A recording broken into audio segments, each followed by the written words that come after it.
Porsche 911, vous la connaissez tous, c'est une voiture qui a bâti son succès sur sa sportivité, mais aussi sa polyvalence. Alors quand AMG tente de le concurrencer avec son nouveau coupé GT de 510 chevaux, on est d'abord tenté de savoir s'il est aussi à l'aise à l'épreuve du quotidien que la 911, sa nouvelle ennemie jurée.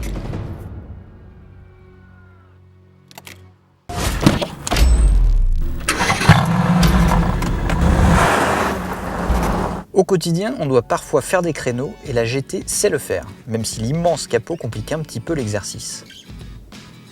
Passer un dos d'âne à vitesse normale, l'AMG sait le faire sans faire frotter ses moustaches. Accueillir des bagages, la GT sait le faire aussi, grâce à son coffre de 285 litres contre 125 litres seulement dans une 911.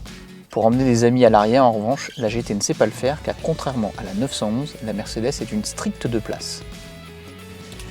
Reste l'épreuve des bouchons où la GT se débrouille plutôt bien avec sa boîte à double embrayage. Alors on termine avec l'épreuve des longs trajets où la GT est assez silencieuse même si on entend bien le bruit des pneus à 130 à l'heure.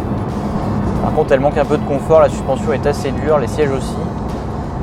Donc du coup on va vite quitter l'autoroute pour enfin passer aux choses sérieuses.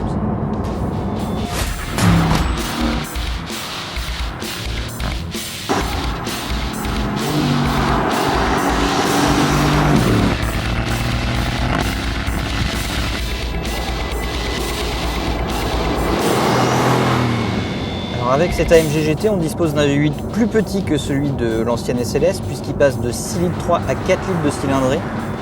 Mais il est désormais suralimenté par 2 turbos, donc on ne perd pas en sensation, c'est même l'inverse, on gagne en performance. La poussée est bien plus franche dès 2500 tours et elle semble vraiment inépuisable jusqu'à la zone rouge. La boîte à double embrayage est aussi plus réactive, on gagne vraiment en rapidité à la montée comme à la descente des rapports. Quant à la sonorité, alors elle n'est plus aussi caverneuse que l'ancien V8 atmosphérique, mais elle reste très sympathique avec l'échappement actif en position sport. D'ailleurs, je vais me taire un petit peu pour que vous puissiez en profiter.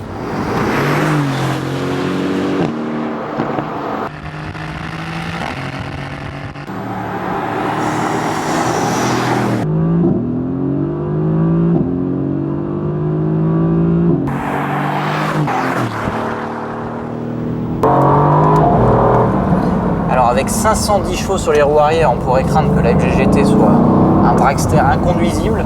Et ben c'est pas du tout le cas. Le train avant se jette dans les virages, le freinage est quasi indestructible. Et ce qui est surtout impressionnant, c'est la motricité. Il est quasiment pas nécessaire de doser l'accélération en sortie d'épingle. Ça, avec l'ancien SLS, c'était pas vraiment le cas. Alors bien sûr, ça veut pas dire qu'on peut plus du tout glisser avec la AMG GT. Si on veut s'amuser un petit peu, il suffit de débrancher l'antidérapage ou de le passer en mode sport qui tolère un léger angle de dérive. Là, on va le débrancher complètement, voir ce que ça donne.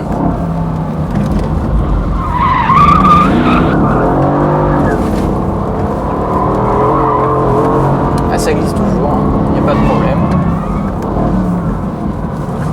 Bon, à l'arrivée, si la AMG n'a pas été aussi polyvalente que la Porsche, notamment en termes de confort ou de nombre de places à bord, elle a plus que rempli son contrat en matière de sportivité. Et ça nous promet des beaux duels dans le futur. Et avec une 911 à l'échelle 1 cette fois-ci, c'est promis.